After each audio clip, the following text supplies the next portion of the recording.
Hey, welcome to the channel. Here in the video, we will share the details for the ShareX Error Code 102. The error reads, "Sorry, there was an error retrieving the page you requested. Try refreshing or double checking your URL. If you think this error is an error, try contacting us about it."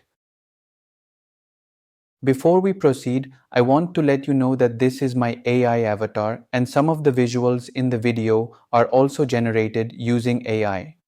However, all the information shared has been manually researched by me. As per our research, the error comes when users try to link their Imgur account with ShareX. Many players shared that the error prevents login and appears to be related to Imgur services having issues.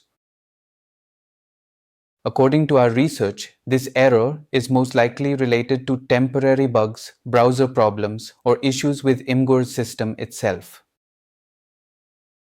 To deal with the error, the first thing we suggest is to close ShareX and restart your device.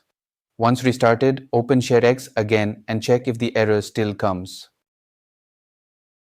If the error still comes, then try using a different browser to link your Imgur account and see if the error still comes. At last, if you still get the error, then it is most likely due to temporary issues with Imgur or ShareX systems. In this case, wait for some time and try again later. Thanks for watching. This is all we have for the error. If this video helped, don't forget to like, share and subscribe. Have any questions or issues? Drop them in the comments below. Thank you.